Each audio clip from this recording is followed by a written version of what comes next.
morning, friends, and welcome to After GMS. We are live here on the WFMY News 2 Facebook page. I see several of you regulars hopping on and some new faces, so we appreciate you starting our day with us here. I'm Megan Malaris alongside meteorologist Christian Morgan. Yes, ma'am. Glad to have you guys along with us, and a warm, muggy, kind of gross start to the day. It's honestly about as humid as it could get. Really more representative of July and August here in the Piedmont. You see those clouds are really still hanging tough over downtown Greensboro. Temperature sitting in the low 70s for pretty much all of us, 72 in Greensboro right now. And there's mid 70s, even upper 70s along the coast of North Carolina.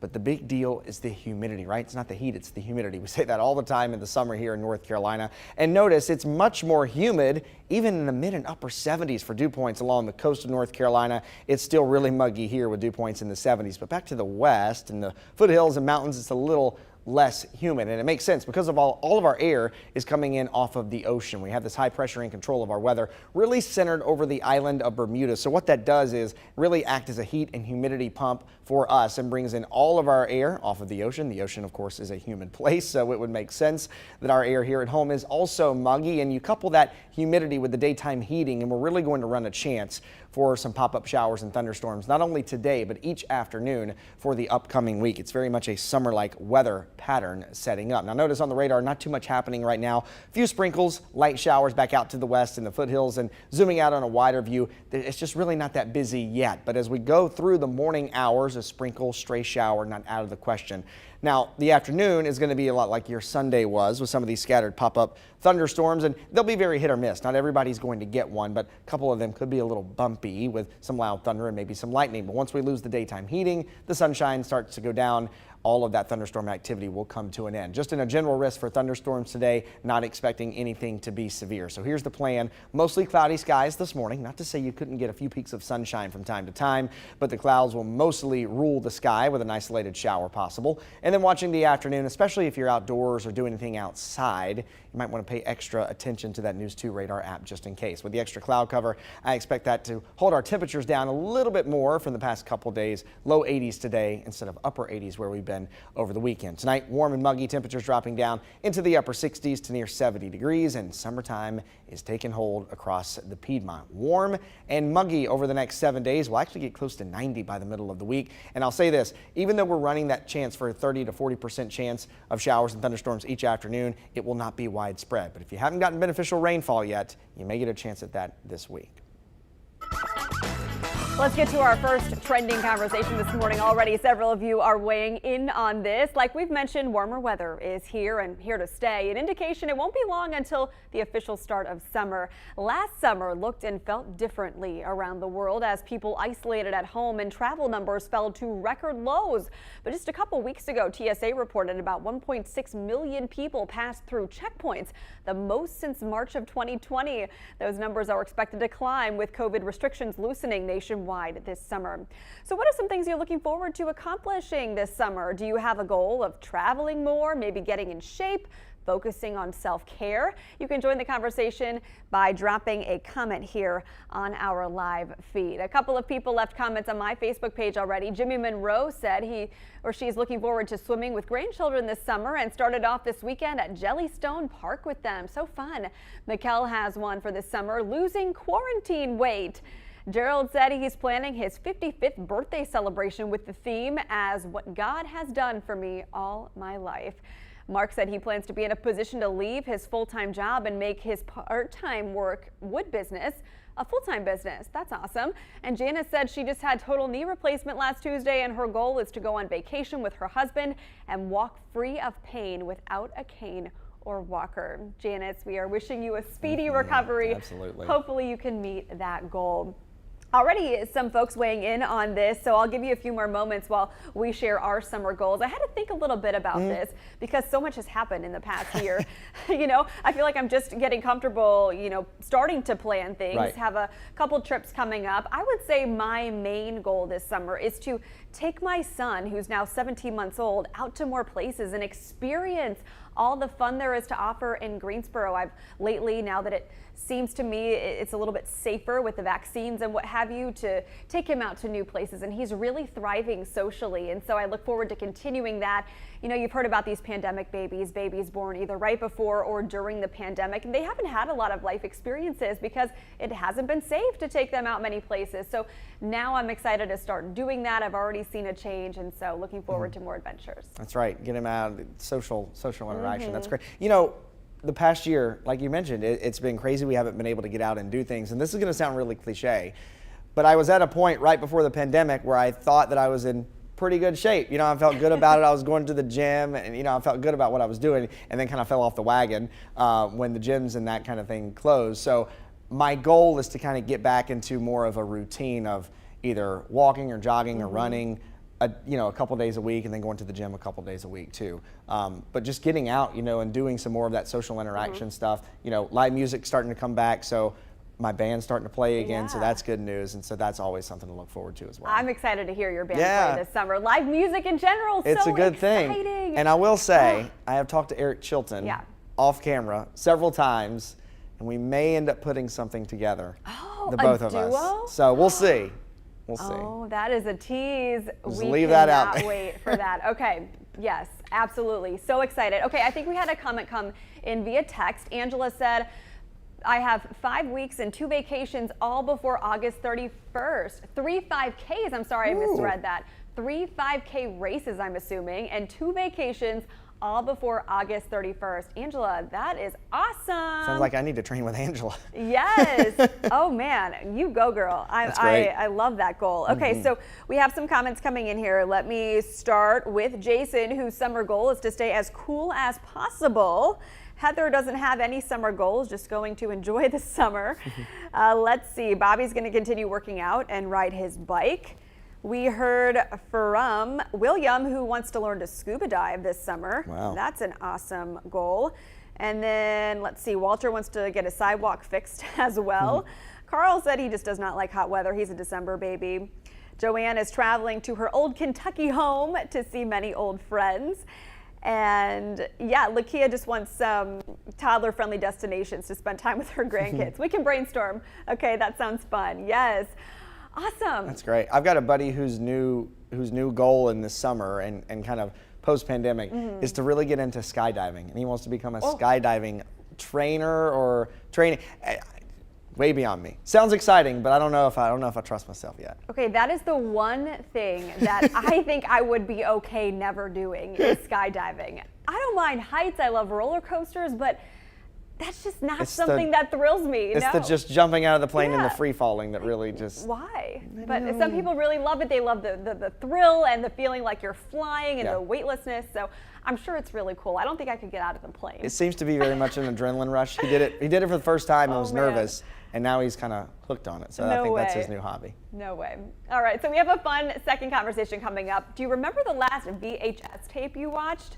Weigh in, and we'll talk about it momentarily. But first, we do have to get to some important headlines this morning, and a lot has happened just this past weekend. Winston-Salem police say a bar fight led to a man being shot in the face. They say this happened at the Silver Moon Saloon on North Trade Street just before 8 Sunday night. Investigators say 2 men, Caleb Williams and Mikos Quick, got into a fight. Police say when the fight moved outside, Quick shot Williams in the face. Williams is stable at last check, and police arrested Quick. The Davidson County Sheriff's Office is investigating a drowning. It happened in a shallow swimming area last night. The Sheriff's Office says the 21-year-old was on a float in Buttle Creek when he fell off and never resurfaced. Rescue personnel found him a short time later, about 15 minutes from shore. They could not revive him. They have not released his name. Police in Asheboro say they've received more than 10 threats against the school system, Asheboro High School, and school administrators. According to a police report, one email sent to a school employee threatened to shoot up the school. The reports follow an incident last week in which a student said he was denied his diploma after draping a Mexican flag on his shoulders during graduation. The administration said he violated the dress code. The school released a statement. It reads in part, quote, "We strongly support our students' expression of their heritage at the appropriate time and place," end quote. They added, quote, "They continue working to resolve this issue with the student and his family, so he will receive his diploma from Asheboro High School," end quote. The student's name is Ever Lopez, and this morning he's expected to hold a news conference sharing his side of the story. Lopez said he was denied the diploma in a closed-door meeting with his parents and was escorted from the building by police. Since last week, this incident has received more than 300,000 views on TikTok and other social media platforms, and we'll bring you the latest on this developing story on air and online. The school's full statement is also on our website. Guilford County School summer learning opportunities start next week. Next Monday, summer school opens for all grade levels. Students will get the chance to retake end-of-grade exams, fulfill graduation requirements, and participate in enrichment activities like music and PE. Most programs will operate in the 3-week sessions ending July 29th. To learn more, you can visit our website. All right, let's get to our next. Already several of you weighing in on this. Here's a blast from the past. Today is National VCR Day. While the VCR is not too popular these days, back in 1970 when it first launched, it was considered a marvel of technology. All the way up until the 1980s, the VCR was really the primary way people watched movies at home. Blockbusters popped up everywhere as people bought and rented movies on videotapes, and in homes, shelves were stacked high as people made their own personal movie libraries. So in salute to these old past times, we want to know, do you remember the last movie you watched on tape before the era of DVDs kind of pushed VHS to the wayside? All right, I'm trying to think about this. I can't recall the last movie I watched. Maybe Free Willy? I don't know. I don't know. Yeah, I remember my parents used to have a big cabinet of VHS tapes, and it was really fun to go in there on a Friday night, unlock it, and pick out a movie to watch. Titanic was on 2 VHS tapes because it was so long it didn't fit on one, so you had to pop out the first one and pop in the second one when you wanted to watch the second half. So crazy to think, and then you remember trying to fix the VHS tapes when the film got loose. So I ruined a lot of movies that way. Yeah, no, it makes me miss it. You know, miss the experience of going to Blockbuster, Hollywood Video, and renting the movies.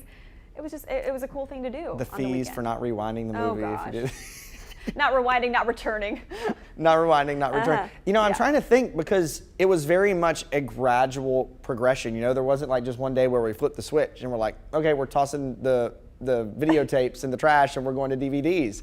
So I'm trying to, you know, it's just kind of that gradual phase out. But I'm trying to remember what the last movie I saw on VHS was. I do remember very vividly watching Pearl Harbor, the movie, on VHS. Yes. My parents got that on VHS. Yeah, that was another long one too. That was a really long one. That's a good one though. Okay, we have some comments coming in here. Let's see. We will start with Lakia, who says Pretty Woman was her last VHS tape. Heather said, I'm young. I don't remember what the last VHS I watched was. Probably a Disney movie. LOL. Bobby said the last one I watched was Friday After Next. Brian said Raiders of the Lost Ark, first VHS movie.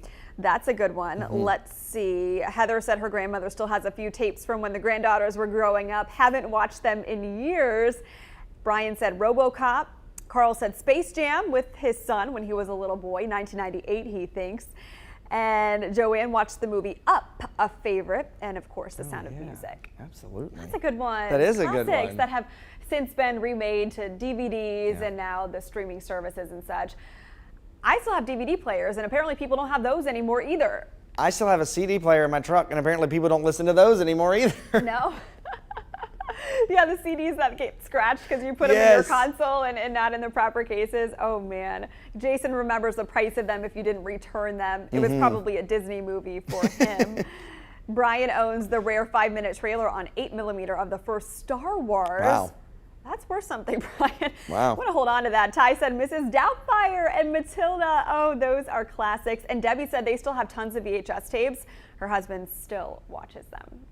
Is there an archive of VHS tapes now? There's got to be an archive in a museum somewhere. I know. Yeah, hang on to them. They're probably going to be worth something someday. The challenge is going to be getting the devices to play them. I mean, if you still have your VHS player and if it still works. The other thing, you know, I've just mentioned CDs, but I also, my mom has an old car and it still has an 8-track player in it. Wow. So we still have some 8-track tapes, but I'm trying to figure out if there's a way to move them to digital or some way, because I kind of want to preserve them and keep them. Yeah, I'm for sure so there long. is.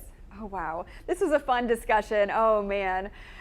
We can continue just being nostalgic forever, I'm sure. But let's get out the door with the final check of our forecast. We know you have to get to work, so. Yeah, it is. It's a muggy start out the door this morning. So just, I said earlier, don't even try to do your hair. It's kind of a, it won't do very good. I can assure you of that. Just take it from me, experience. Warm and muggy throughout the rest of the week too, and we'll have this chance for a few pop-up scattered showers and thunderstorms each afternoon. So if you haven't gotten any beneficial rain over the last couple weeks, you kind of feel like you've been missing out. They'll be very hit or miss this week, and not everybody will get a storm each day, but you will have a better chance to get some of that rain and to get a thunderstorm as we go throughout the week. You know how summer goes. It's just warm and muggy. We're usually quiet in the morning, and then we watch the afternoon for those pop-up showers and storms. Approaching 90 by the middle of the week, and then hopefully, crossing our fingers, there is some relief from not only the heat, also the storm chances, and maybe even relief from the humidity by the time we get into the end of next weekend. So there is a light at the end of the tunnel. Yes, it is a typical June forecast for us. We do need the rain. I know not all of us got it this weekend. It was kind of scattered at times. Yeah, it's still very hit or miss. And, we're still actually technically in dry or even drought conditions in some places across the area. So a good general rainfall would be good, I think, for pretty much everybody. But it'll be hit or miss this week. Just kind of cross your fingers and hope you're one of the lucky ones. Yes. All right. With that, we leave you, and we appreciate you spending so much of your time this morning with us, both on the Good Morning Show and after GMS on our News 2 Facebook page. We do this every weekday at 7:45 on Facebook. Take care. See ya.